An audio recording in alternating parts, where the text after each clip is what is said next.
Hey, what's going on, Who That Nation? It is yours truly, TJ Jones, the host of the State of the Saints podcast.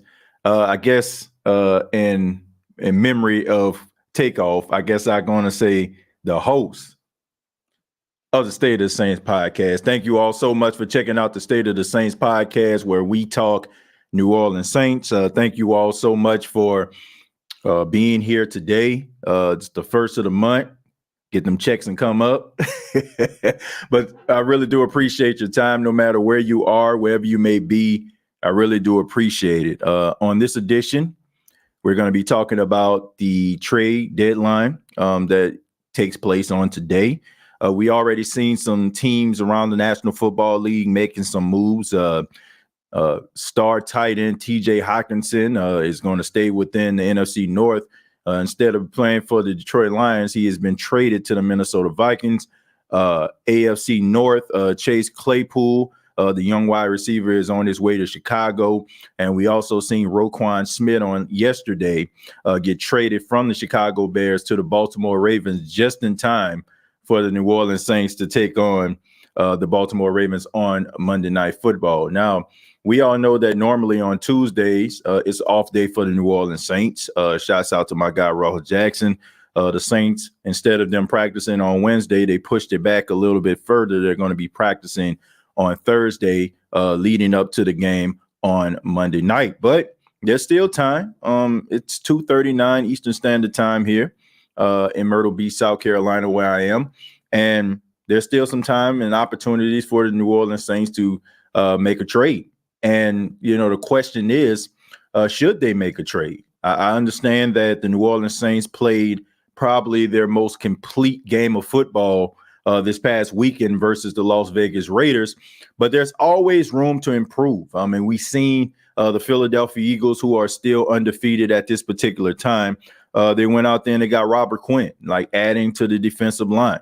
We've seen the Minnesota Vikings, who only have one loss. They're adding TJ Hockenson to the fold. So teams are always trying to find ways to improve offensively and defensively. And I think the Saints should follow suit. Now, I know some members of the Who Dat Nation, they're very reluctant because normally when you're making trades, that means that you have to give up some draft picks, right? And we look at the fact that the New Orleans Saints have been off to a very bad start. And we know that the first round draft pick for this coming draft belongs to the Philadelphia Eagles. So I think a lot of the Who Dat Nation that are reluctant about that feel like, well, what if we go out here and we make, trade for this person, it doesn't pan out, and we lose yet another draft pick. But if you look around the landscape of the league, if you look at what a lot of these teams that are doing right now, teams that are winning, teams that are trying to do everything that they can to be there in late January, they're not caring about draft picks. I mean, you look at some of these teams that are making these deep runs into the playoffs. They're not caring about draft picks. They rather trade you a first round draft pick if that means they can acquire somebody that can help them win now. Now, anybody that follows the State of the Saints podcast knows that I'm the type of guy who likes to build through the draft. I feel like that's the best way for you to be able to sustain success for years to come. I think the 2017 draft was the best draft of all time, not just in New Orleans Saints history, but I mean in NFL history. You got guys that were a part of that 2017 draft for the Saints. They eating in the league right now, and they're helping other teams contribute in a major way. So I am a firm believer in building through the draft. But I do think that based on where the Saints are right now and the fact that you're trying to fight for your playoff life, the NFC South is extremely terrible right now. So any competitive advantage that you can get, I think that you need to find it. I still believe that the Saints need help at pass rush. Now, I know, once again, we're looking at Sunday, and a lot of us are kind of on some woosah type stuff because we actually seen this thing happen, and we're like, okay, maybe it's going to take off. But the reality is, we don't know that for sure. And we can't be around here lollygagging and pussyfooting around about what we're going to get from Sunday to Sunday or on Monday or whatever, right? We want to make sure that we actually get some guys in there that can help contribute. And I think I don't think it's a coincidence. Who that nation? I do not think it's a coincidence that the New Orleans Saints played their best game defensively all season long is when them dogs was hunting up front. All right. They were hunting up front. You've seen guys like Peyton Turner. You've seen guys like Davenport. You've seen guys like Cam Jordan, David Onyemata. When those guys are hunting, it is hard to stop the New Orleans Saints. But when they hunt, it's too few and far in between for my liking. So I do believe that the Saints need to go out and try to trade for a pass rusher. Now, it's not a coincidence either that I put Nick Chubb on the front of the thumbnail. Even though it seems like the Denver Broncos are looking for a first-round pick because they don't want to admit they made a mistake by giving up all that to the Seattle Seahawks for Russell Wilson, but it does seem like they're admitting they made a mistake for giving all that up for Russell Wilson. And they're trying to get that first-round pick back. Now, I like Nick Chubb a lot. I think that, he's coming into his own. I think that he's a really good pass rush, but I don't think he's worth a first-round pick. I mean, if you look at his stats, he's not worth a first-round pick, maybe a third or even a fourth. I'm not saying that he's bad. He's a guy that can get to the quarterback, but I'm saying based on it seems like the light is just starting to come on, and I mean, he hasn't done enough, in my honest opinion, for you to be like, oh, man, this guy should be a first-round pick. If you was having an argument with me about Roquan Smith, then I'm for it. Roquan Smith didn't even go for a first-round pick. I mean, you had Chris McCaffrey who went for a first-round pick, but for a second-round pick, if I'm not mistaken. But you have to be a guy that's established inside of the league in order for you to be able to, garner a first-round pick. And I don't think that's where he's at. But if the Saints were to trade for Nick Chubb for a reasonable draft pick, I feel like he will give you instant results. Not like you're waiting 2 and 3 years like you have been when it comes to Peyton Turner and Marcus Davenport. Right now the Saints can't afford to be dragging around. They can't be around here just sitting around and just thinking everything's just going to be okay just because you got yourself a shutout victory. You need to build on the success, build on the success of what you're actually doing. And I apologize. I keep on saying Nick Chubb. I mean Bradley Chubb. Yeah, Bradley Chubb. I apologize for that.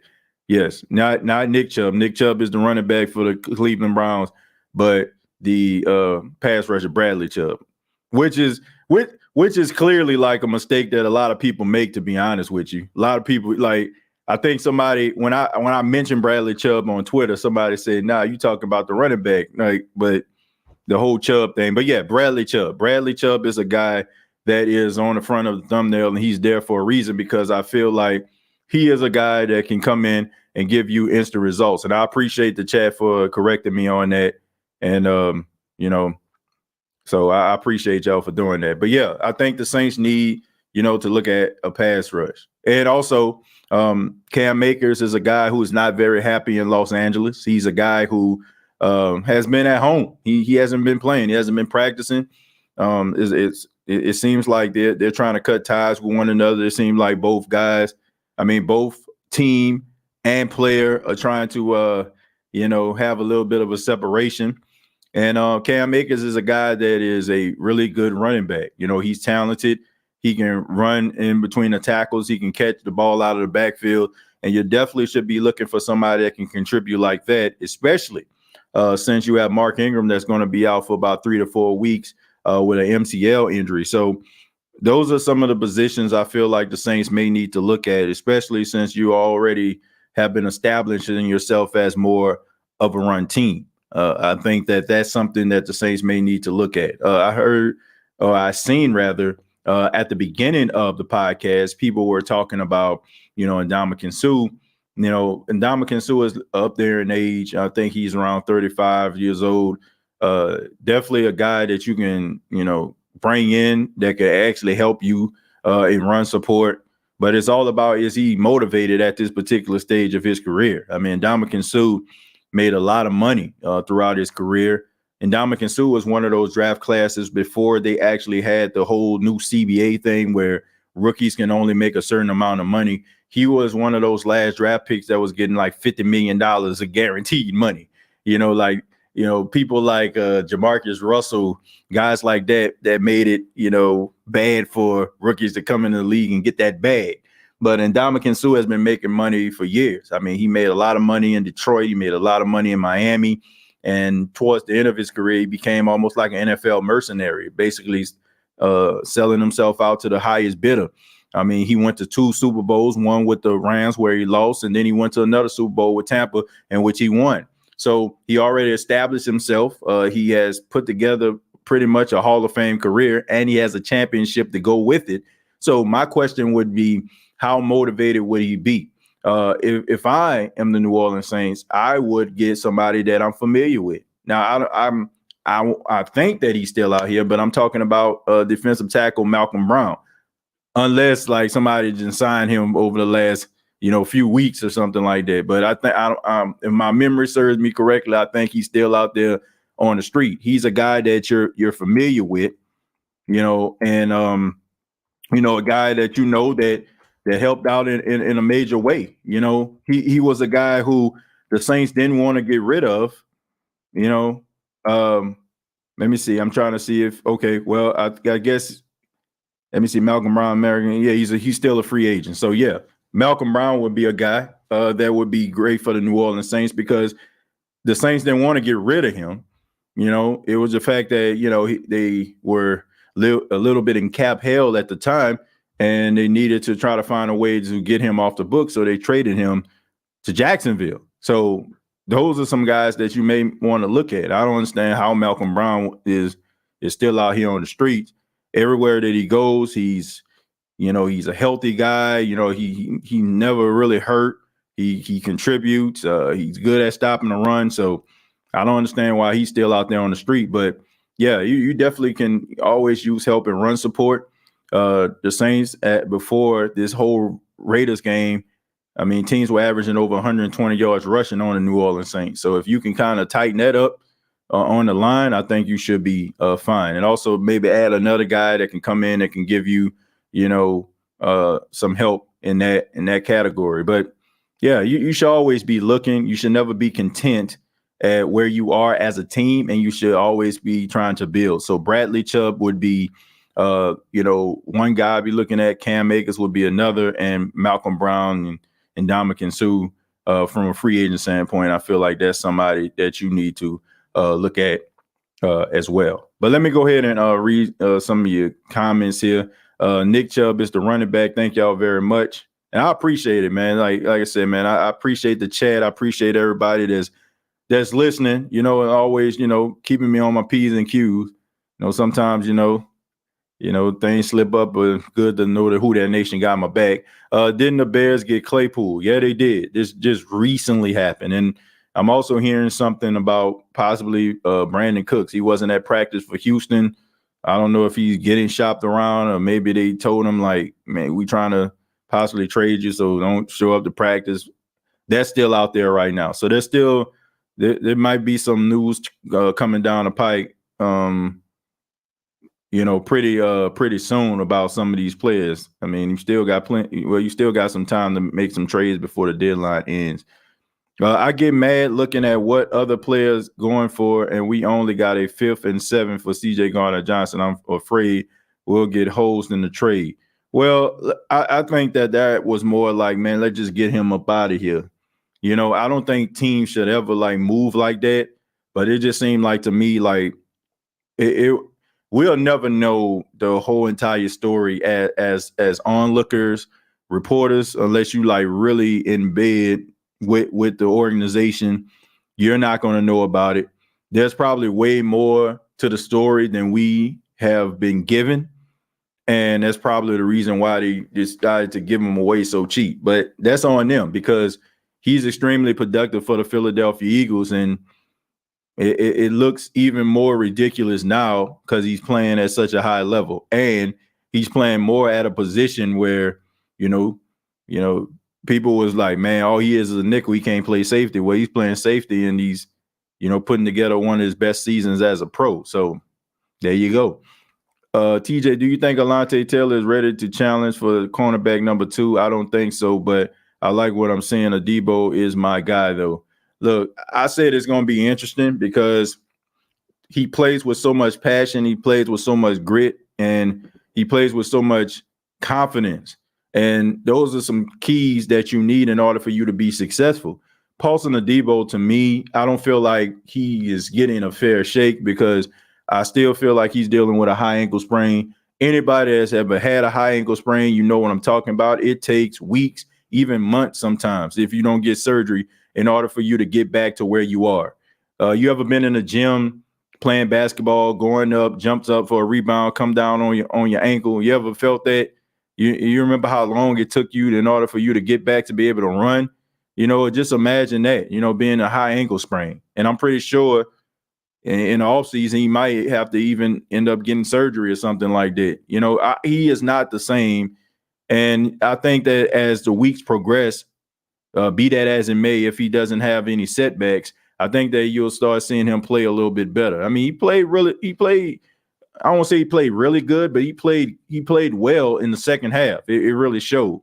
But just Alontae Taylor, I think number one, it's just the fascination of the fact that he's a young guy. Like, we get excited about seeing rookies. Like, how many of us are excited, to see what Trevor Penning can do? So it's just the fact that it's just the freshness of an Alontae Taylor, and especially he has given us something that we feel like we was missing when C.J. Gardner-Johnson left, right? Because C.J. Gardner-Johnson was that lightning bug. He was the fire starter, right? He was the injection, in the arm of the players, right? To get them motivated, get them hype. He was flying around the field. And Alontae Taylor kind of got some of those qualities. Now, he's not C.J. Gardner-Johnson, just, not on that level, in my opinion, but he gives you a little bit of remnants of a C.J. Gardner-Johnson. I just think that people are excited about it, and especially his first 2 weeks as a starter, he went up against two of the most elite wide receivers in the league. But I don't think that we need to put that type of pressure on him. I said it's going to be interesting because I really feel like it will be interesting. But if the Saints are smart, I mean, you will keep Adebo out there because Alontae Taylor is only going to get better, and no need to try to push him. And when you got somebody that's very capable in Paulson Adebo to do some of the same things. But I will say this: if Paulson Adebo continue to play like he did when they played against Cincinnati, and when they played against I want to say against Carolina, he didn't play when they played against Carolina, but if you continue to play the way that he did, kind of passive, the game in Seattle and also the game in Cincinnati, those are the two games that I'm thinking about. But if you continue to play like that, then I think that you might find yourself being in a rotation rather than going out there, coming out there as a starter. So he's going to Miami. The Chubbs are cousins. Keen Arthur. Let's see. With Mark Ingram out, will the Saints activate Jordan Howard off the practice squad? I believe they will. I mean, Jordan Howard is a decent running back. I think he's good enough to, be a part of the rotation. Howard, bro, what are your thoughts on the Packers season so far? Huge disappointment, but not too much of a surprise. I think that this is one of those cases where the chickens are coming home to roost. Aaron Rodgers has held the Green Bay Packers organization hostage, threatening to retire, threatening to want to leave in order for him to get as much money as possible, not really looking at the other guys and trying to get the other guys paid in order for you to have a team around you, which is, some people will say, well, that's not his fault. But look, if you want to win and winning is the only thing, I mean, come on, man. Like, how about taking a pay cut? Like, we seen some of the greats do this. Like, we seen Tom Brady do it. We seen Drew Brees do it. We seen guys take pay cuts in order for them to be able to, sustain success as an organization. Aaron Rodgers, to me, is more of a me guy instead of a we guy. I said this on the last episode. And I just feel like his personality and the way that he is, is the reason why they're in this predicament right now. But Green Bay brought this on themselves because they should have basically told him, look, we love you, Aaron, but we're not going to let you hold this organization hostage. And they should have just went from there. And it who knows? It probably would have still ended up being like this. But at least you know that you stayed true to yourself. And if you look at the history of the Green Bay Packers, you'll see that they're really good at drafting players. They are one of those teams that I like that build through the draft. They find guys, diamonds in the rough. They build these guys up, and these guys become mainstays within the organization, right? Darnell Savage, Jair Alexander. These guys, Stokes, like these guys are homegrown guys. And that's usually like how they build their team. And that's what they should have done, right? You should have went out there with Jordan Love. Hopefully he panned out. If he didn't pan out, then oh well, and continue to build like you've been doing. But it's not a surprise to me because when a guy is taking up the majority of the money like that, you let arguably the best wide receiver in football go.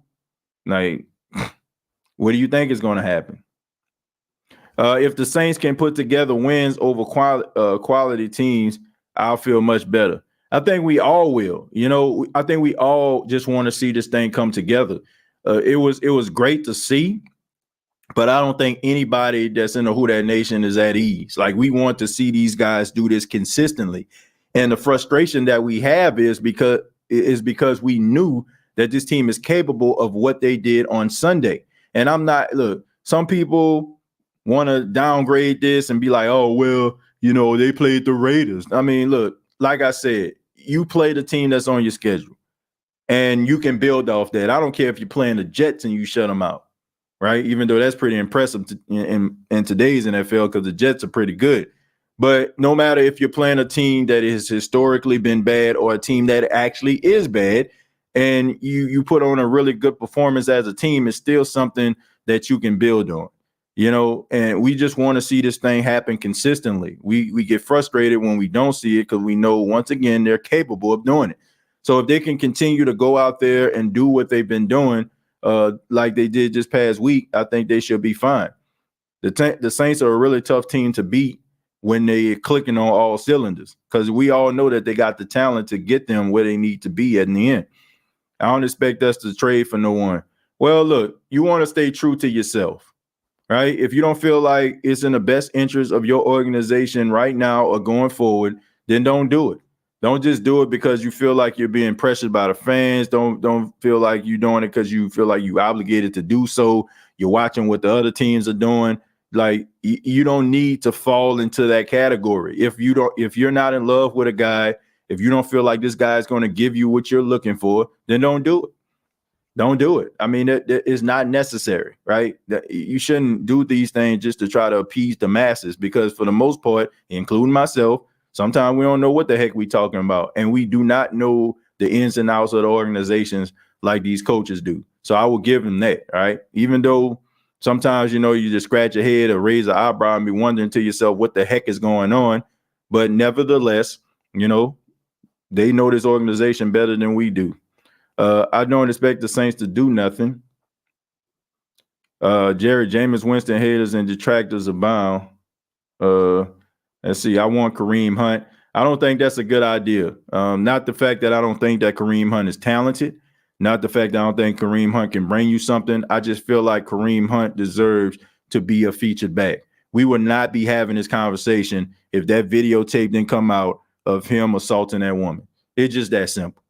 Like, if that tape never existed, if he didn't make that boneheaded decision that night in Ohio, then we would not be having this conversation about Kareem Hunt. Kareem Hunt would be playing for the Kansas City Chiefs, contributing and being in the same categories as a Christian McCaffrey, or Alvin Kamara. It would be in that same category because he was just as dynamic and just as special as those guys were, with their teams. So that's the only reason we having this conversation right now. So I'm not going to act like this dude just fell off the wagon or something like that and he just stopped being good. The only reason why is because of what was going on, what they were dealing with, the whole Time's Up Me Too movement, combined with you lied to the organization. That's the only reason why Kareem Hunt is not a feature back in the league, and he deserves to be one. So I keep saying this: do not be surprised if he end up being with the Carolina Panthers next year, or he end up being with the Tampa Bay Buccaneers next year.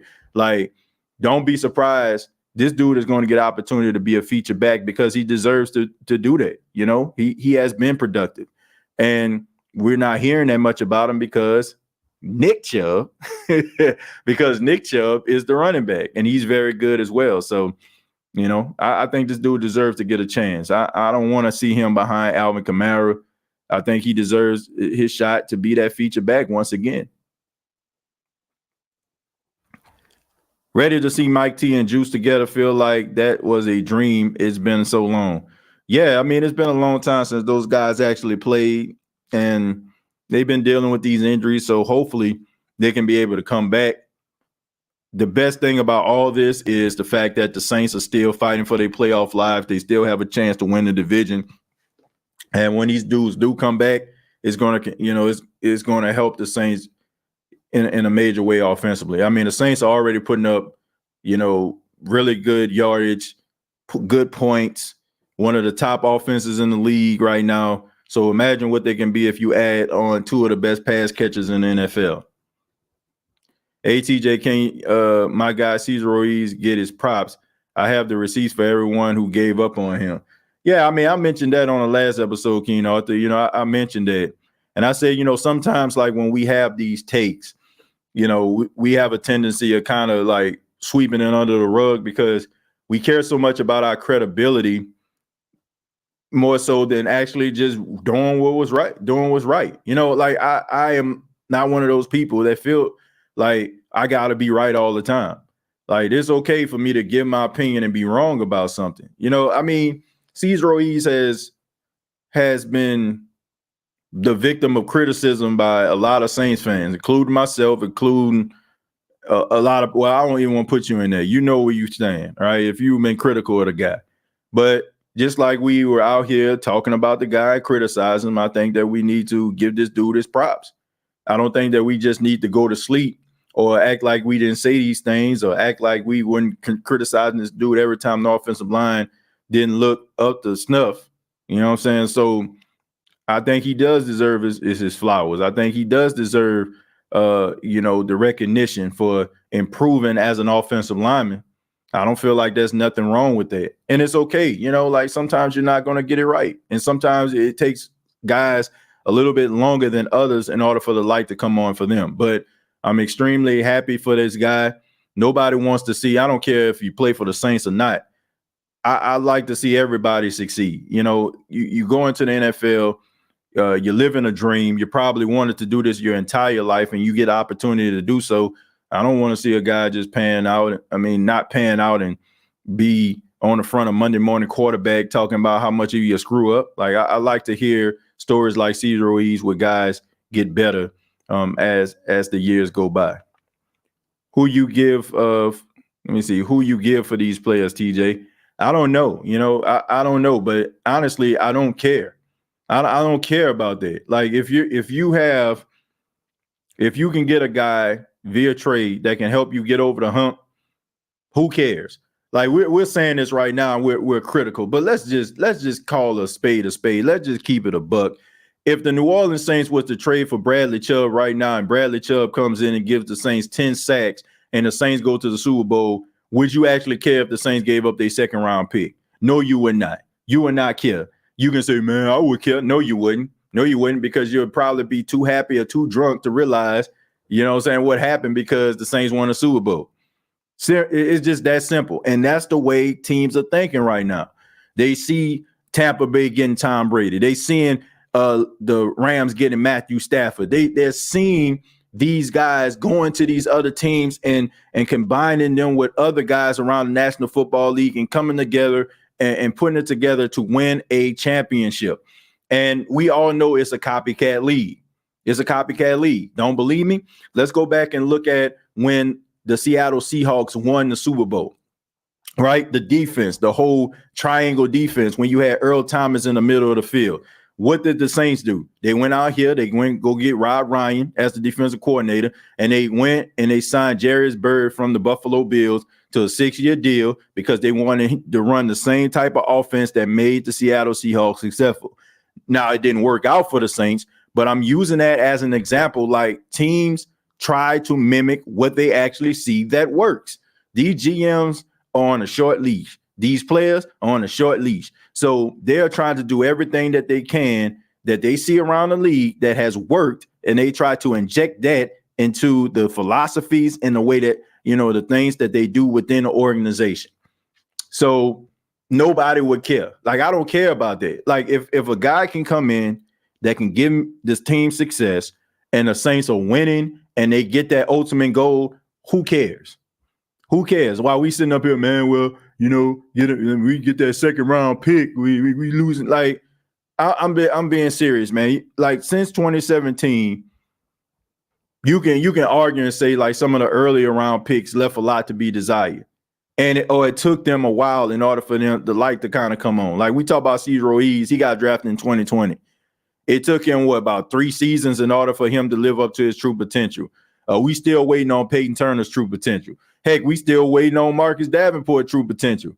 And these guys are first round draft picks. I'm not saying that they bad, but I'm just saying if you're a first round draft pick, we ought to be seeing your name on national media's lips somewhere, right?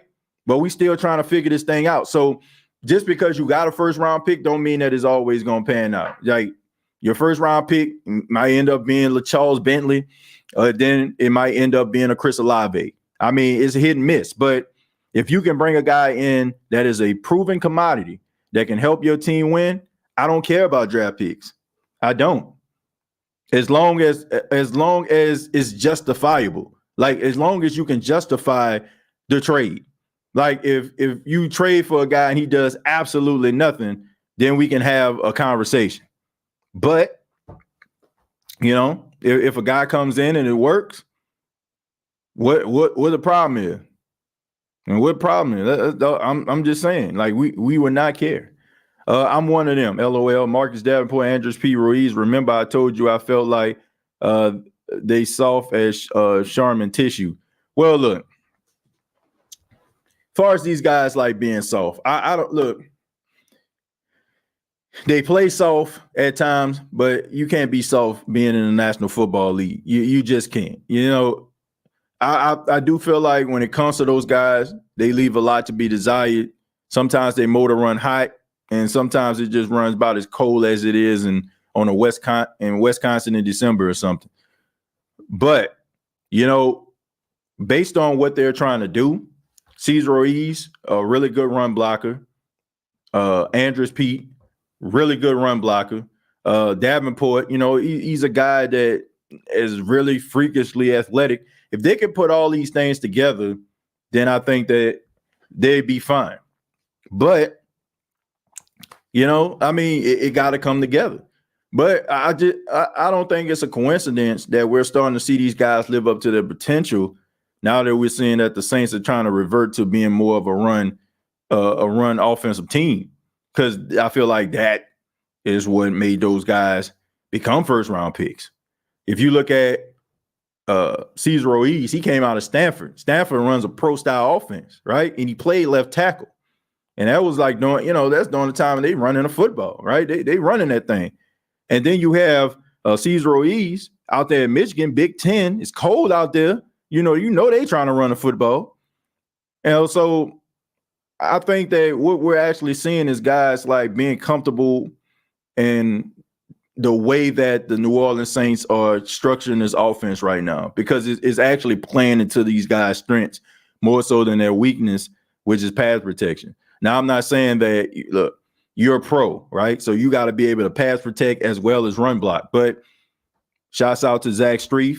This always stuck in my mind when he came on the podcast. He said offensive linemen like to run block way more than pass protect. He said he used to, go to Sean Payton and be like, man, can we run the ball a little bit? Like they want to run block. So that's just the way that it is. But all this trade talk needs to go. The Saints have a very talented team and have some cap issues. They will work with what they have and either find their way or watch the playoffs from home. Well, look, that type, like Joey, look, I understand that, and you got a valid point, but you ain't winning nothing just being conservative. Like you got to have like a level of aggression. Now, I'm not saying go out here and do something crazy, but if there's an opportunity that presents itself and that person can come in and give you instant success, why not? I'm not, like I said, I am not looking at draft picks. If the guy that comes in, if the Saints lose a 4th round pick and they bring in a guy that's a good pass rush, do you care? No, you won't. No, you won't. You will not care. You don't care about that. What we care about is that when the ends don't justify the means, that's when we start complaining. That's when we start having problems. Like when we look at these 1st round draft picks and these guys aren't giving us some, they on the sidelines always in street clothes, we get upset. Why do we get upset? We get upset because these guys aren't living up to their potential. But when it's justified, when the Saints make a trade or they draft a guy and it does pan out, nobody cares. Like you may be mad at the position that the Saints are in right now, but there's not a person or a member of the Who Dat Nation would sit up here and say that the Saints made a bad decision by drafting Chris Olave. Could you imagine what this offense would be like if they didn't have that dude out there right now? And on top of that, they basically drafted him for one particular skill set that they thought that he had, but it turns out he's much better than they even imagined. So so nobody cares about that, right? Like you're mad because Philadelphia is winning and the Saints are losing. But if the Saints had the same record as Minnesota, if the Saints had the same record as the Philadelphia Eagles, would you care? Absolutely not. You will not care. It's just the optics of it all. That's what's making you upset. If the Saints go on a run, they get into the playoffs. If that top 10 pick turns into the 18th or the 19th or the 20th pick, you're not having that same level of frustration. You're not. You're just not. Because it was worth it in the end. They made the playoffs. They made a deep run. Who cares? We only start caring about those type of things when it doesn't pan out. I think the Saints are already $50 million over next year's cap. That will get under it, but I don't think they can take on another heavy contract. Well, look, I think that you're basically minimizing the potential of what the Saints have done.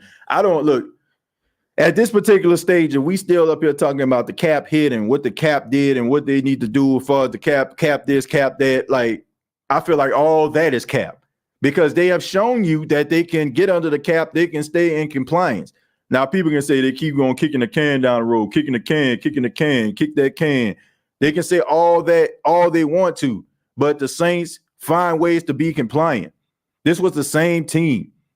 This was the same team that was out there trying to negotiate for Deshaun Watson, who got paid $250 million in guaranteed dollars. So they moved money around just enough in order to fit his salary. So you're telling me that a team that can do something like that, you're concerned about them taking a cap hit? And like I said, are you concerned or do you care if they bring in a guy that can give you instant results and help them get to the ultimate goal? No, I mean, look, I'm not feeling it. I'm not. Look, if they go out there and they make a trade and it's justified, I do not care. And I don't think you should either. Like I said, we only get mad at the results. Like, think about this, right? Will Lutz miss a field goal right before halftime. We said something about it. Man, Will Lutz, man, he missed that field goal. But how would you feel today if the Raiders would have came out and they would have rallied back? How important would that field goal would have been? It would have been extremely important, right? But why aren't you thinking about that field goal? Because it didn't matter, right? Because the Saints still end up winning. They end up pitching a shutout. So the ends didn't justify the means or whatever, right? So that's just the way that it goes. That's just the breaks. We only care about things when it seems like, things are at its bleakest. it's basically like the bad decision to just add on the frustration to us.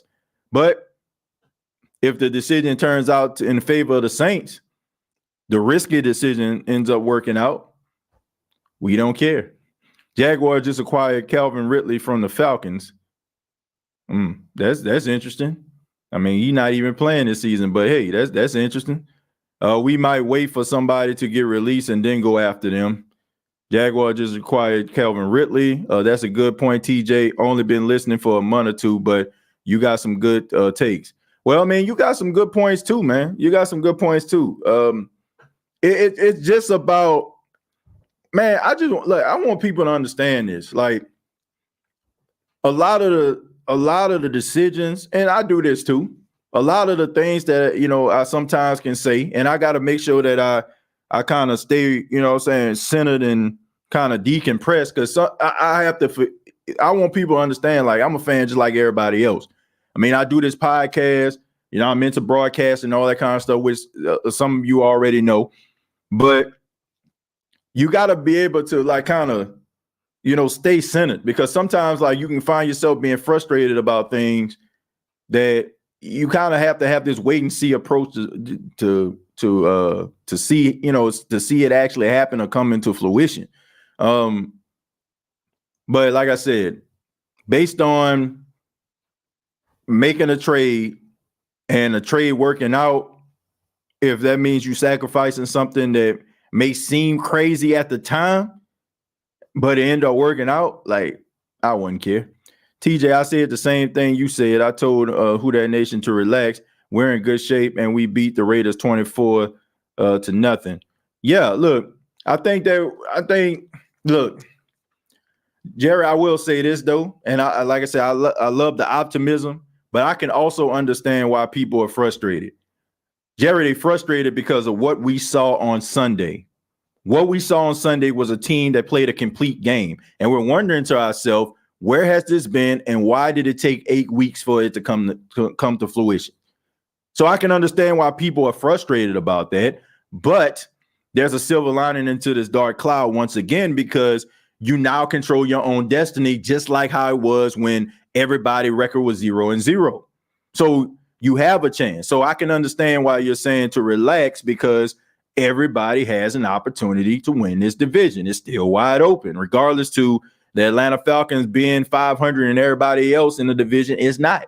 There's still a chance that the New Orleans Saints can win this division. So you still control what's in front of you. But, I can understand why people are frustrated about that, because, there is no, in a way you can understand it, but in some ways you can't. You're like, man, this team too good to be playing like this. And then if you watch it, it's like they're not getting mud walked and slapped around in games. They, like, you'll see these guys get a sack, get off the field on third down, holding number 29, right? Or, like you get a 16-yard game with Traquan Smith, holding number 74 on James Hurst. Like, these are the type of things that's making us frustrated, because it's like, man, get out of your own way.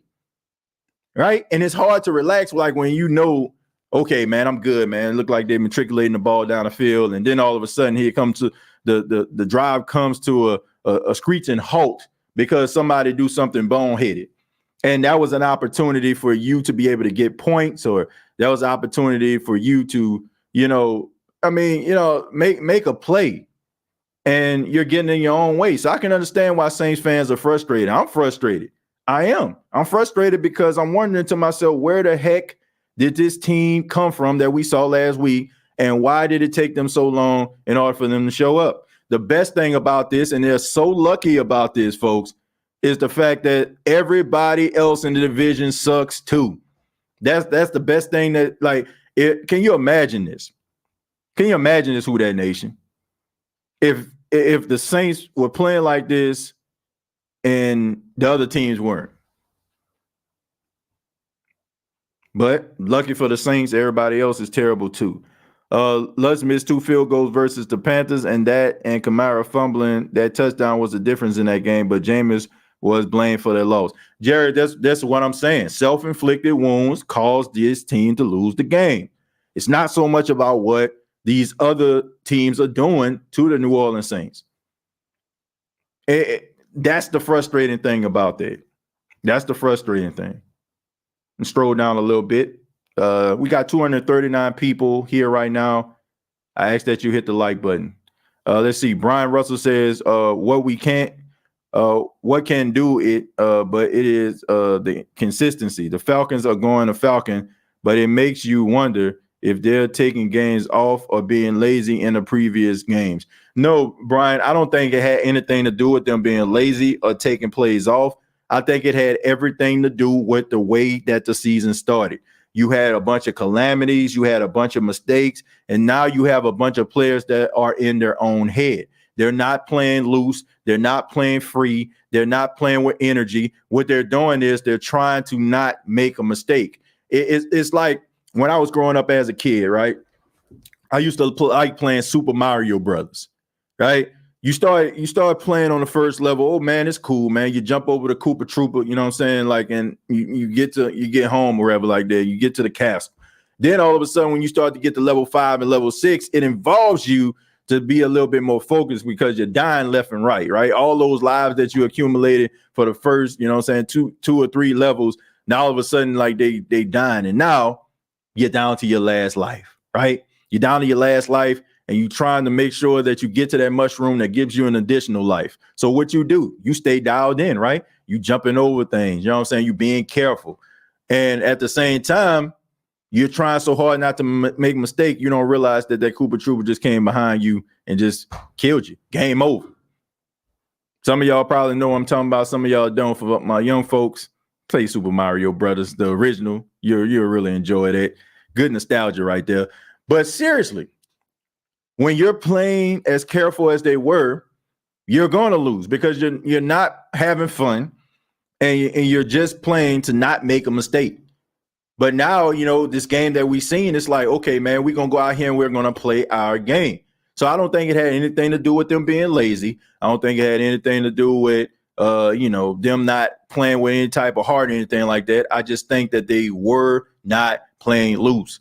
When you fumbling the football, turning the ball over, interceptions, undisciplined play, false starts, holding, all these things that are causing you and causing you to lose games and holding you back, it's in the back of your mind. And you don't want to be that guy to cost the team the game. But by thinking about you being a guy that cost the team the game, guess what? You become the guy that cost the team the game. Look at every game we played. We had the ability to win those games. It was 1 or 2 critical plays or penalties. Brandon, absolutely right. I mean, I just alluded to that. Ain't nothing else need to be said. That's a great point. You know, a lot of self-inflicted wounds. Hopefully they can rectify that and get better down the stretch. They're going to have to. The goal is simple. Get into the playoffs, beat the Eagles as revenge for getting fleeced on CJ and our first. Look, friend, I don't think they got fleeced. I don't think they got fleeced. Now, hear me out before somebody's eyes pop out their head cartoon style. I don't think they got fleeced. I think the Saints knew exactly what they were doing, but it was a combination of them knowing what they're doing and ego, right? Their ego. For years of winning, for years of prosperity, and for years of them actually trading first-round picks, like you got to think about this. They traded their first-round pick for the following draft to acquire Marcus Davenport. And what was Sean Payton's response to that? Well, if you have making a deep run into the playoffs, you know, nobody cares because that first-round pick is more like a second-round pick if you're picking number 28 or 29, right? That was their way of thinking. But at the same time, their arrogance is the reason why that happened. Because here's the thing.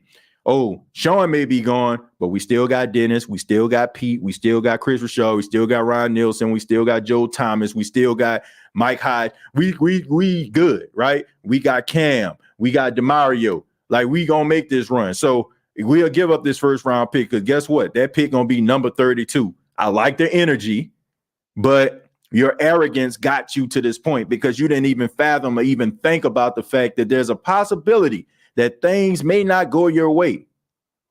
So I think the Saints know exactly what they were doing. But hindsight is 2020, friends. Hindsight is 2020. I go back to my original statement that I made at the beginning of this podcast. If the Saints were hot like Philly, if they were hot like Minnesota, we would not care. We wouldn't. We only care now because how the season started off over these first 8 games. That's the reason why we care. And I'm pretty sure that's what the Saints were thinking. Like, man, we don't care because after 8 games, we should be atop the NFC. They probably looked at the NFC. Oh, man, the NFC is not what it used to be. You got guys going, Russell Wilson, and went out there to the AFC. All the thing we got to really worry about now is Aaron Rodgers and Tom Brady, and we beat both of them, right?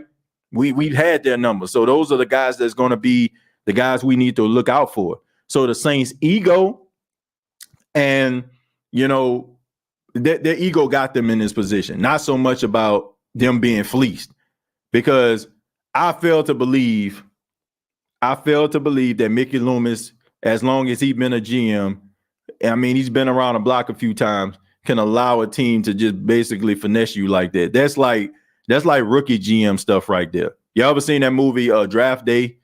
And you know, Kevin Costner, you know, he was the GM of the Cleveland Browns, and there was that phone call from, you know, he was like, "You're gonna call Jacksonville." He was like, "Rookie GM, yeah," you know, because they knew they had a chance to fleece him. I don't think Mickey Loomis works like that. I just think that they were arrogant. Like, they were arrogant. They did not like think in their wildest dreams they would be 3-5 at this stage. There's absolutely no way. If they did, or even if they had a like a little tiny speck of a thought like that, that draft pick wouldn't have went out like that. Glad Joe never fought Mike Tyson. Do you mean Lil Mac? What are we talking about here? Mike Tyson punch out. Hopefully we can get back to back. Haven't had none since the last 2 games last year. Yeah, it's been a while, man. Hopefully we can get back to those winning ways. That's my biggest issue. Press that like thing. It won't lower your vibrations. Yeah, man. Please hit the like button. Thank you, Elite God. Imagine this offense without Lavi and Mike T and Landry being out this season. I couldn't even imagine. Like, that kid was a godsend. This is not a hot take, but I'm just not sold on the Eagles this year. There's something about them I just don't trust. Chosen, look, they playing at a high level right now. You can look at this two ways. They can get hot, they can stay hot, or historically, it shows you, like, when teams like start off like that, they kind of sputter down the stretch. Now, back in 2009, the Saints won 13 straight games before they lost that game to the Cowboys. Lost 3 straight going into the playoffs, and they won a Super Bowl. I mean, but historically, we've seen teams that start red hot like that, they end up start sputtering down the stretch. But here's the thing. I got to give Howie Roseman, Coach Sinceri, all these guys some credit, because the Eagles ain't BSing. Like, they ain't BSing. Like, they are not comfortable. Like, they are not comfortable with, oh, man, we undefeated right now. They went out there, they got Robert Quinn. They're trying to find guys that are going to help them solidify themselves as the top team in the league, and they want to sustain that level of success. So they're not sleeping and resting on, oh, man, we just undefeated. We the best team in the league. They're trying to build something. They are trying to win consistently, and I have to give them credit for that. But like I said, you can look at it two ways, Chosen. They're a team that found lightning in a bottle. I mean, they did it back in 2017. I ain't gonna lie. Before Carson Wentz ended up getting hurt and tearing everything he had in his leg, like, they was red hot did. And then Nick Foles come in and they didn't drop off, right? So this could be a magical season for them. Could not be. I mean, we've seen teams, like I said, start hot, go to the playoffs, end up losing. So we'll see. We'll see. The regular season and the postseason are 2 different things. And I don't think I'm talking to anybody that don't understand that, because you're a Saints fan. How many times have we seen the Saints winning 13 games, 12 games, 13 games again, and then make it to the playoffs, can't even get out the first round? Can't even can't even make it to the ultimate goal. So all that stuff, all that winning means absolutely nothing in a regular season.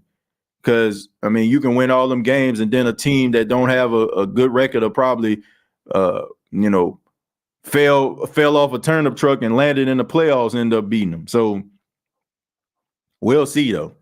Good news for me today. Got on a scale. Have now lost 125 pounds since May of 2021. Well, that's good to hear, Josh, man. Congratulations to you. I mean, having a clean bill of health and healthy lifestyle, that's a plus, you know. And there's a lot of people out there that probably reading that statement, and you're probably, you know, you're going to motivate them. So congratulations to you. Chosen, perhaps it's the fact that they're playing pretty much the same schedule as the Cowboys. Look, all I know is I ain't gonna disrespect the NFC East this year. They are the class of the NFC, and they've been the clowns of the NFC for quite some time. So they playing pretty well, you know. But we'll see, man. It's a different game when it's playoff time. And then from the looks of it, it looked like all three teams going to end up making the playoffs. True, they were both self-inflicted wounds, but we still got to take the Eagles out. What is the future of the Saints at quarterback? None of these guys, in my opinion, are going to be the future of the Saints. I'm sorry. I'm sorry, Jameis fans. I'm sorry, Andy fans. I'm sorry, Taysom fans. None of these guys on the roster are the future of this franchise. You pretty much concede that by sitting Jameis Winston down when he's able enough to play. Andy Dalton is about 34 years old or 35, one or the other. And, you know, you're not going to like turn him into a franchise quarterback. At best, Andy Dalton is a bridge quarterback. The quarterback of the New Orleans Saints is not on this roster. Whoever is going to be the future of this team is not on this roster right now. There's no way the Saints are going to pay Jameis Winston and give him a long-term deal unless Jameis Winston agrees to be a backup quarterback going forward. There's no way.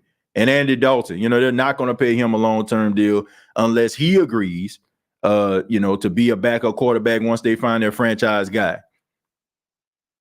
It's like one of them cases where, you know, a Tyrod Taylor situation, right? Tyrod come in and, you know, the Chargers draft Justin Herbert, and then, you know, Tyrod, as long as you keep you steer the boat in the right direction, you know, you will have you out there. But as soon as like the first level of trouble, we about to put young guy up in here.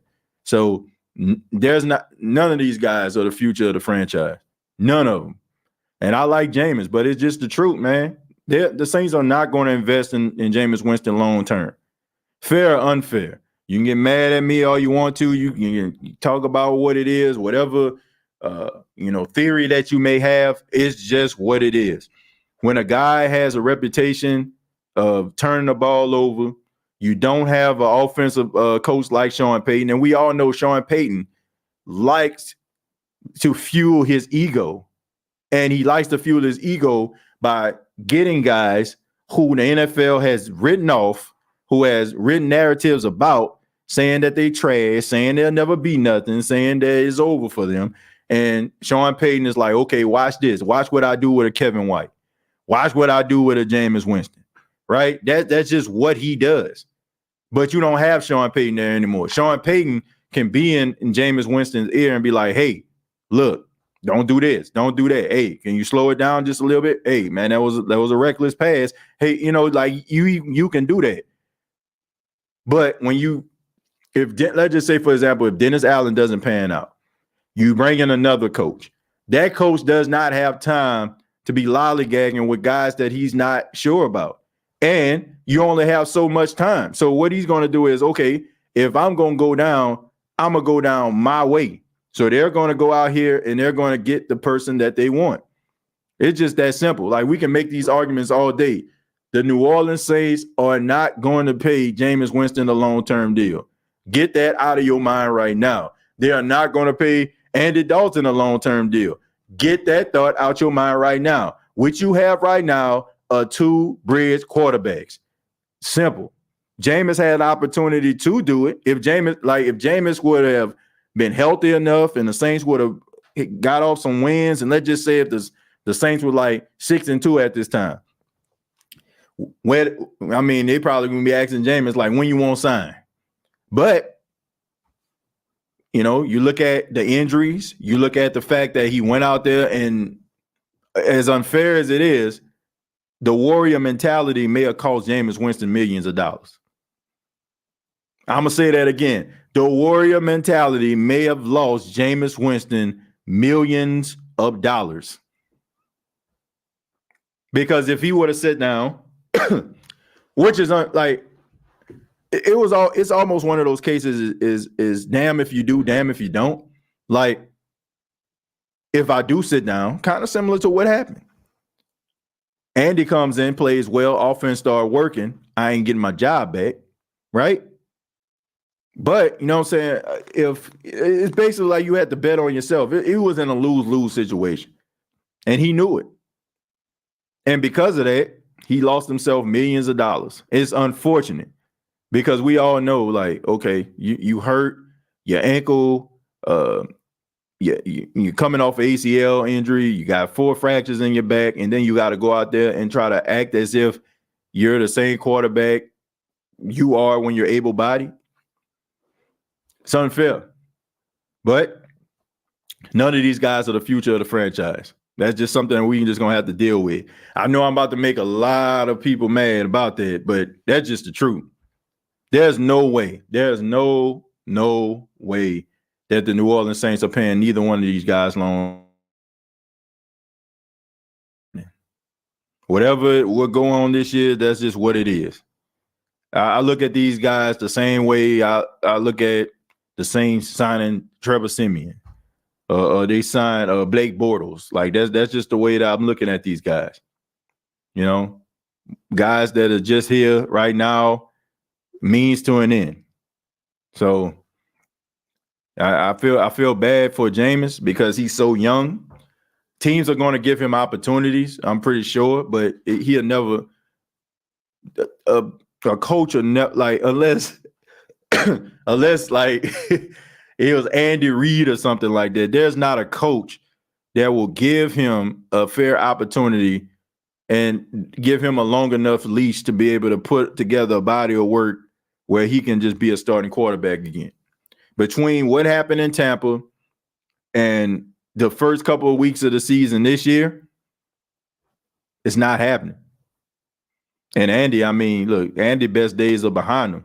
You can probably still catch lightning in a bottle from time to time, but when you're on the other side of 30, there's not organizations that's going to try to invest in you like that, unless you have proven that you've been a franchise quarterback throughout the years and have proven that you can win football games and championships, like a Rodgers, like a Brady, right? Where teams going to constantly invest in you. Even Russell Wilson, even though that's not panning out in Denver. I know this ain't a basketball podcast, but what are your thoughts on the Nets firing Nash? It's about freaking time. Steve Nash was basically just a guy that was handpicked by Kevin Durant, by Kyrie Irving, where they can basically do whatever they want. The inmates can run the asylum. He's not a really good coach. I don't understand how he kept his job at the end of last season. He was terrible. The Nets were the only team that got swept in the playoffs last year. They played with no fire, no passion, no swag, no drip, no nothing. And you don't he just a guy, Steve Nash is just a guy, right? And when you have guys that have the ego like a Kyrie Irving and Kevin Durant, you need a strong coach in order to keep those guys in check. And to me, the coach that I feel like would be able to handle that would be somebody like Eric Spoelstra. Eric Spoelstra, for Miami, he would be able to handle those egos. Why? Because we've seen him do it. First off, you coaching Jimmy Butler right now, but you had Chris Bosh, Dwayne Wade, and LeBron all on the same team, and you was able to get championships out of them. Not to mention you had Shaq and a young D Wade, and you still was able to win championships with them. So you need a coach that can be able to keep those egos in check. And not just a coach that just going to allow these players to do whatever they want. Oh, Kyrie, you don't feel like playing today? Okay, you want to go on a Zoom call? All right, cool. You need somebody that's going to be able to put get that fire out of those guys and also be able to deal with those egos. It takes a special coach to be able to deal with those egos. Pat Riley for the Lakers with the Showtime Lakers. Even when he was with the Knicks with Charles Oakley and John Starks and Patrick Ewing. You need a special coach to be able to deal with those egos when you have superstar players. And if you have yourself like a super team like that, you need a coach to be able to keep that in check. And Steve Nash just wasn't it. Steve Nash was just a guy that they appointed that wouldn't get on their case, and they can just go out there and do whatever. Because most of these basketball players now, they won't do whatever they want to do, and they want zero accountability. And Steve Nash just wasn't the answer. He just wasn't the answer. I mean, you need like a Rick Carlisle or something like that. Like you need a guy like that, that's gonna keep these guys in check and be like, oh man, like I ain't dealing with it. Or, get these guys to buy it. So we not making any trades. It doesn't look that way, Chosen. It doesn't look that way. I don't know about y'all, but I'm done with Mike T. I'm not done with Mike T. I get the frustration, Sean, but I'm not done with him. And honestly, it's kind of a waste of time to be done with him, Big Sean, because he ain't going nowhere. You can't get rid of him this year. You can't get rid of him next year because you're going to take one heck of a cap hit, right? And so you just got to live with it. I think that Michael Thomas wants to play.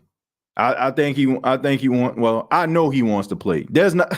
Why wouldn't you want to play? Like that makes absolutely no sense. You were on a trajectory to be arguably the greatest wide receiver of all time, right?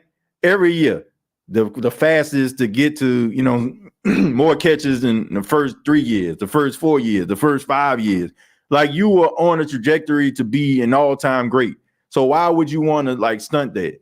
Like that makes no sense. Just like running, you're in a race and like you basically just smoking everybody, and then all of a sudden you get towards the end where you're supposed to like run through the tape and you just stop and just sit there Indian style and just allow other people just to run and win the race. Like tell me what type of sense that makes. Like you were on pace to be one of the best. And all of a sudden, like you end up having a string of injuries. That makes no sense. So the logic of saying that Michael Thomas doesn't want to play, I just think that's just absolutely ridiculous.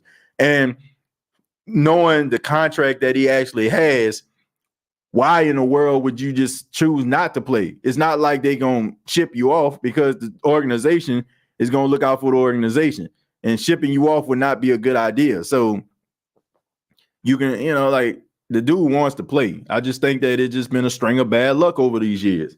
And then on top of that, like we as fans always buy into what the organization tells us, but we never look at these guys as human beings. Like if a coach comes out there and say, well, we wanted him to practice, but he didn't want to practice, right? We automatically just turn on that player. Man, who do you think he is? He don't want to play. But we don't think about the injections these dudes have to take, the surgeries that they forego, you know what I'm saying, in order to go out there and play. We don't think about the sacrifices. We don't think about, you know what I'm saying, maybe these dudes' wives have to hold their head from not getting in, you know what I'm saying, in the toilet because they throwing up blood. Like, can you imagine? Like, we look at somebody like Drew Brees and you're like, he had 11 fractured ribs. Can you imagine like what Brittany Brees probably went through watching her husband? And I'm pretty sure he probably couldn't even sleep. He probably had to sleep like in a chair because it probably hurt him to be able to toss and turn at night.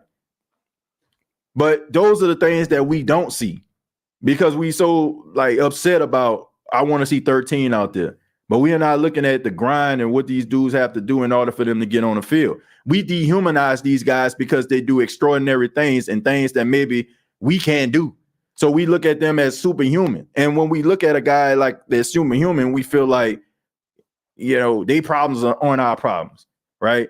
I ain't trying to hear what you got to say, rich boy. You rich, right? So we kind of minimize those things. And like I said, I understand what you're saying. It's frustrating, but if the guy can't play, he can't play, and that's just the way that it go. He not going anywhere. The Saints aren't going to trade him. That would be the dumbest decision ever.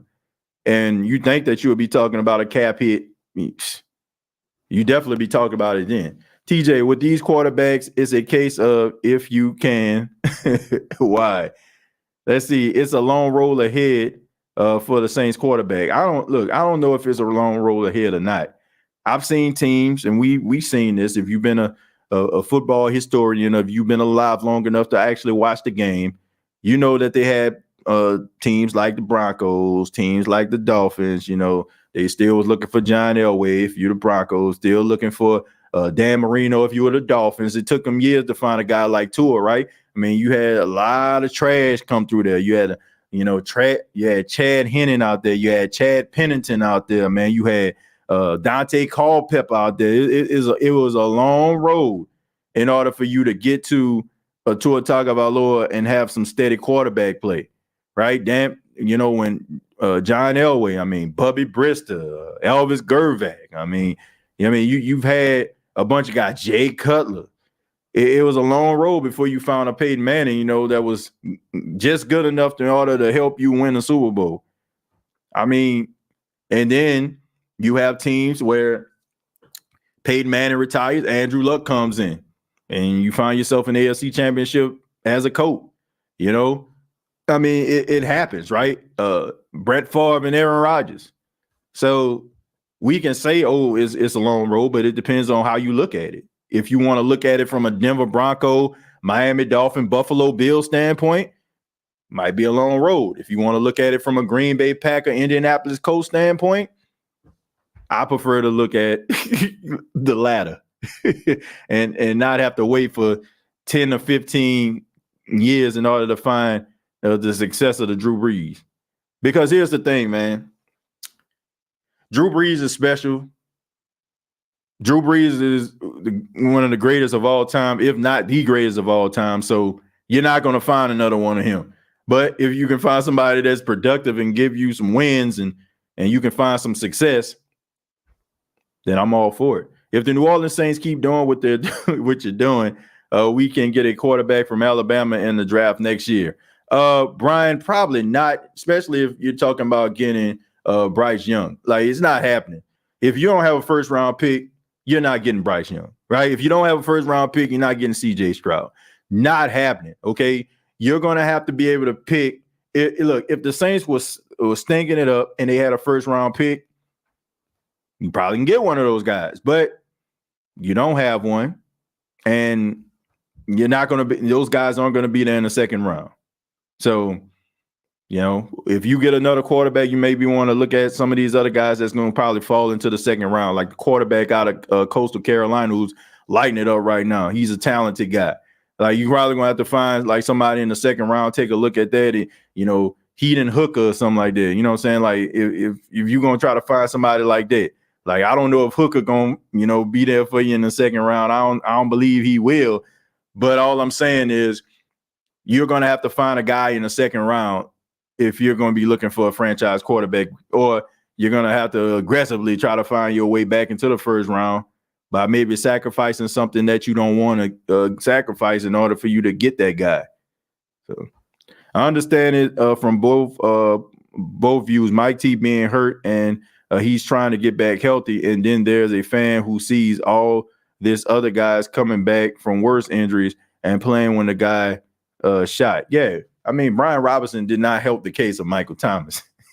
When you have a guy, and I'm not laughing, definitely not laughing at this particular situation, but when you have a guy that gets shots twice in his leg, right? Like, you got shot twice in your livelihood and you make it back in 4 weeks. And then you have a guy who, dealing with some turf toe, and he can't seem to get back.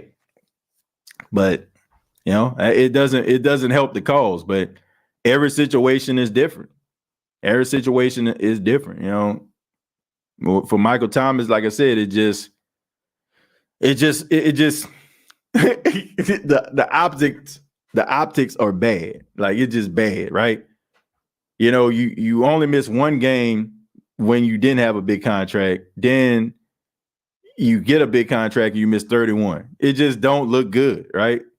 So it's like it's almost like it's almost like a conspiracy theory, right? Trying to break down the Kennedy assassination or the assassination of Martin Luther King, or the Lindbergh baby or something. It's like you got all these different conspiracy theories that can justify it, right?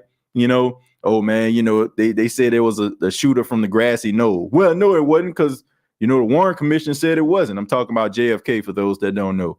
Like, you can make a conspiracy theory, like all of a sudden, like you're a beast, and then when you get paid, like you miss all these games, and it may not be the case. It's almost like, I like using examples. You ever seen Shawshank Redemption? Like at the beginning, okay, Tim Robbins, who played Andy Dufresne, right? He got liquored up, and he found out that his wife was cheating on him, right? And he gets so drunk, he gets out of the car, he stumbled, bullets fall all over the ground and everything like that, right? And he goes into the house, finds out his wife and her lover is dead, right?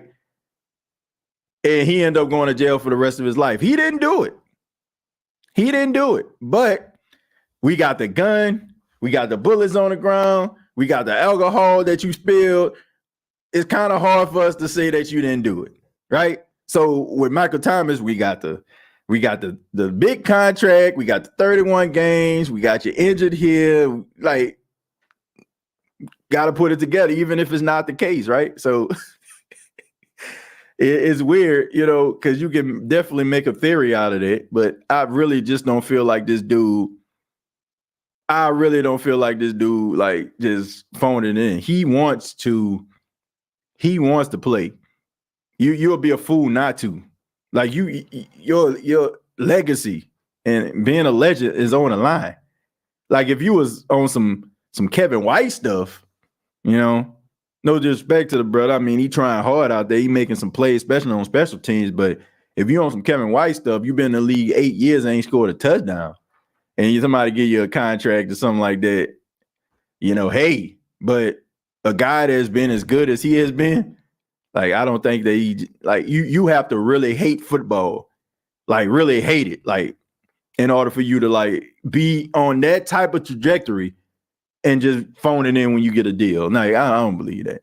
I believe if Breed was to step in the lineup, we'll still be able to flourish. It wasn't until these broken ribs that Drew failed us. There will never be another Drew. Yeah, there ain't never been another Drew Breed. What he mean, like, you'll never find another quarterback that means more to an organization than Drew Brees. Not in the Saints organization. This dude I don't want you to say resurrected. This dude gave this organization credibility. Like, nobody was checking for the New Orleans Saints like that. You had to be like, die hard. Good evening, TJ. Ever since Devin White made that comment on TV about Winston, their team has not been the same. Yeah. Sweep around your own front door before you sweep around mine, right? Seems like they front door a little bit dirty. Let's see. Mike T comes back, scored 5 touchdowns in 3 games, and all will be forgiven. Yep, just like it was when he came back. He scored those 2 touchdowns in that comeback victory. Man, what ankle? What injury? Seeing him on the sideline Sunday cheering gave me hope. Yeah, it definitely did. That was my biggest criticism of him, Chosen. That was my biggest criticism of Michael Thomas, and I'm glad to see that. I don't know if somebody talked to him or he just, that was just an indication that he might be back soon. I don't know what it is, but I do know this. It means a lot when you have a guy that talented and you can be able to be on the sidelines and see the field and encourage these young guys. I mean, this Michael Thomas talking to me right now. This Michael Thomas, like, you see what you see, Mike? Like, these guys respect you for the game that you have. Right. So you being on the sidelines means the world to those dudes. They may not say it because, but being there, right? You're a multi-million-dollar guy. Being in the foxhole with the guys, right? You ain't up there in the castle. You ain't up there in, San Fernando Valley nowhere. Like you are here, right, with us, And if you can't be on the field, you're on the sidelines telling us and encouraging us. And that means a lot. And also make us realize you one of the guys, and instead of trying to be the guy, all by yourself. Mike T was on the sidelines against the Raiders. The man was retweeting saying stuff. Some fans need to chill. This is football. Injuries come with the game. Give the man a chance to recover. Yeah, I mean, like I said, I see it. I see it from both sides, Brian. I understand the frustration because you want to see him play, and you feel like it's been long enough. But he come back just to appease you, and then he gets hurt again. You're gonna be even more frustrated. So I understand it from both sides. Why don't we get Marcus Colston back? Give him a 3-year contract. Hell no, to the no, hell to the no. Man, Marcus Colston is almost 40 years old, Brian. I think his best days are behind him.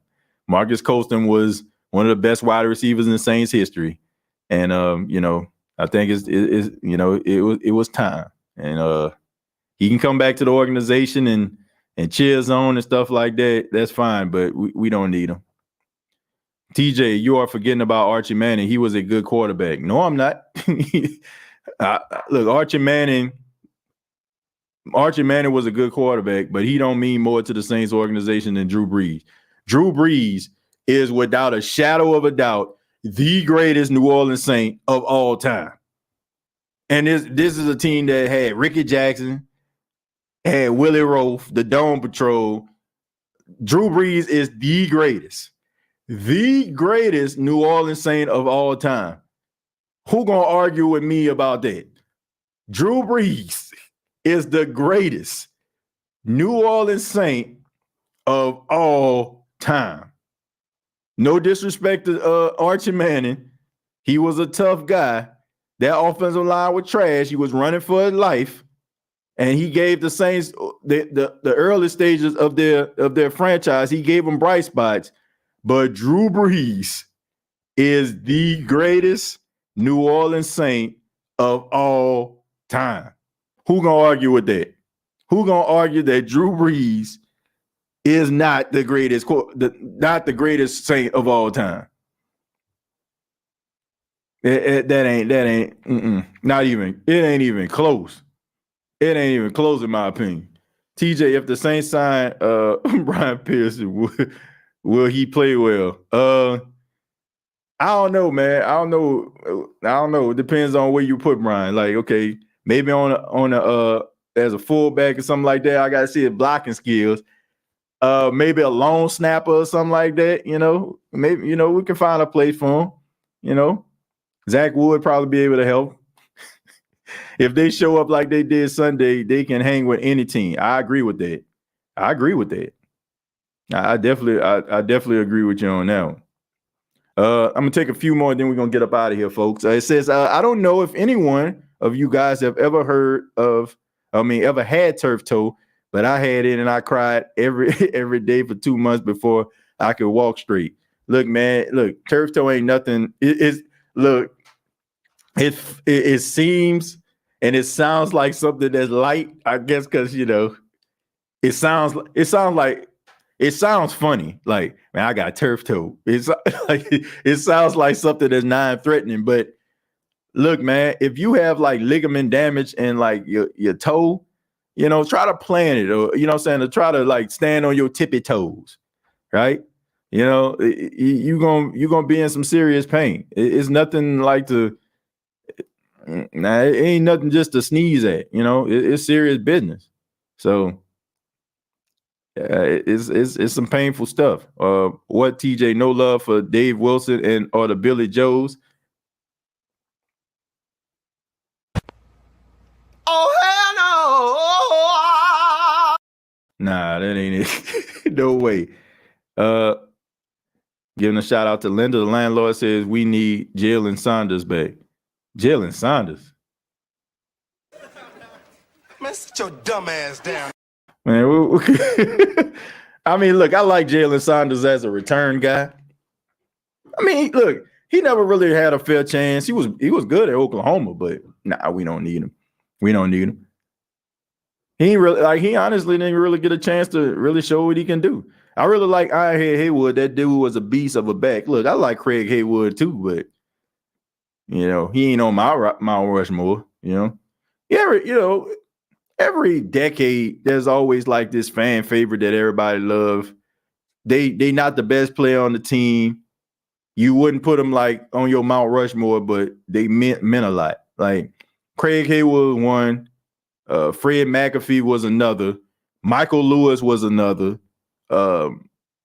Jerome Pathon, you know what I'm saying, was one. You know what I'm saying, for a good little minute. Lance Moore was, you know what I'm saying, was one. You know, and now it's Taysom. You know, now it's Taysom Hill. I mean, there's always like been decades where, you know, there's been like guys that have been fan favorites. I mean, I can remember when like Steve Walsh, you know what I'm saying, was a fan favorite. I mean, he even had his own song. Like it was a kind of a spoof from the Vanilla Ice song, Ice Ice Baby, but it was like Steve Walsh Baby, you know, but there's always like that fan favorite. Like you're not gonna put them in like on your Mount Rushmore, but he's the guy. I mean, Darren Sproles is another one. I'm seeing Sproles' name come up. I mean, there's always gonna be those guys that kind of stand out that you root for, and when you think about him, like, oh man, that guy pretty good. Yeah, man, like we need that guy. Either there was a fire starter or shot in arm when the offense or the defense wasn't doing right. Calvin Ridley traded to the Jaguars. Yeah. Got Tracy Porter's jersey. I mean, look, Tracy Porter always going to be remembered. I mean, for the NFC Championship game and the Super Bowl. I mean, two of the greatest plays in Saints history, probably 2-1 or 1-2. I was a big fan of Big Meech. He was always somewhere down the field. Yeah, Robert Meacham. Yeah, he was that downfield threat, man. And he was a really good blocker. That turf too will make you scream, ooh wee. I said, get out of bed. I said, really be sounding like R. Kelly. Oh. Really be sounding like him. Shoot, that ain't no joke, man. Seriously. And ligament damage in your toes and stuff. Like that's serious business. But I want to say thank you all for checking out the State of the Saints podcast. Really do appreciate it. I enjoyed doing the show today, man. Not that I don't enjoy doing the show all the time, you know, but I definitely enjoyed it today. Hope everybody has a good evening. Ask that you hit the like button. Also, man, before I go, I mentioned this on Twitter. Now, this doesn't have anything to do with the Saints, but I'll be remiss if I didn't mention the tragic death and senseless death of rapper Takeoff of the Migos. I mean, I wake up this morning, you know, my wife, she's getting ready for work. I'm like, this got to be some type of joke, right?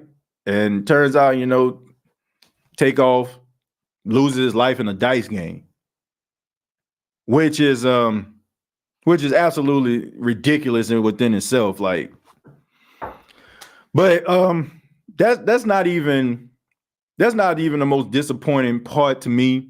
I mean, that part was a tragedy, but the most disappointing part to me was how we as people, we have been so desensitized by death and how we lack discretion.